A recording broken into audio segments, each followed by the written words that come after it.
Hey guys, welcome back to the channel. We just finished a big shop reorganization out here, so I thought I'd give you guys a brief tour of some of the changes and kind of fill you in on the master plan, because you've been seeing small pieces of this plan unfold over the last couple months. I thought maybe you'd like to see the whole thing, completed. So the first most obvious change is the lighting. We've got a lot better lighting out here now, and that video will have already dropped by now, so you guys will know all about it. You've already seen the video on the Gladiator rack, so we've got a whole bunch of stuff there nicely organized, and that's just going to keep getting better as we go. Toolboxes are in a little bit of disarray right now, but that's kind of usual around here. This is certainly way better than usual so far.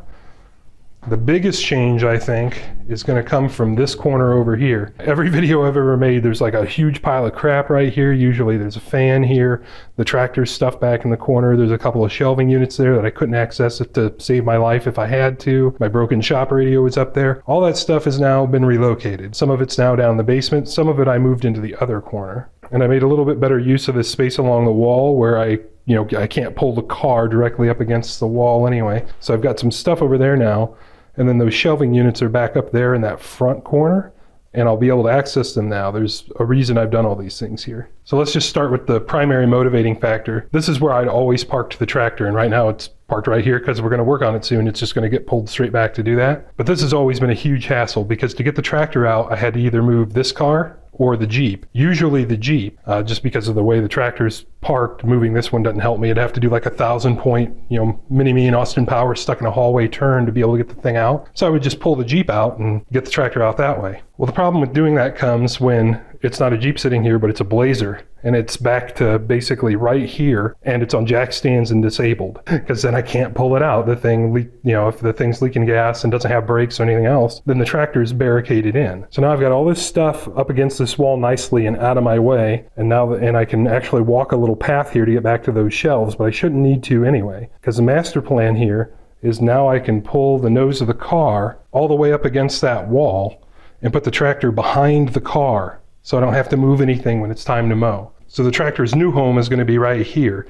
So while the tractor's there and the car's up another 6 or 7 feet, I'll have complete access to those shelves so I can actually use the crap on them and not just throw stuff at them haphazardly. Likewise, although it doesn't really look it right now because I just finished half of a reorganization, I need to pull the Jeep back out to get access to stuff on the bench again easily. But you can actually see, I've got a little bit of a walkway here so I can actually access my bench too, even with the Blazer camped out in here forever. So I won't have to use the tailgate of the Blazer as a workbench in the future in all my videos like I did last year when I was just getting started. Hopefully in another day or two, I'll have all this crap cleaned off and we'll be able to use this area too. And we'll continue organizing the stuff in the basement, which we started Mystery Box March. And that was exactly because I wanted this to happen, so we can have a nice clean shop in here and actually get some work done and not be tripping over ourselves all the time and not be able to see what's going on because we don't have any lights and all that kind of good stuff.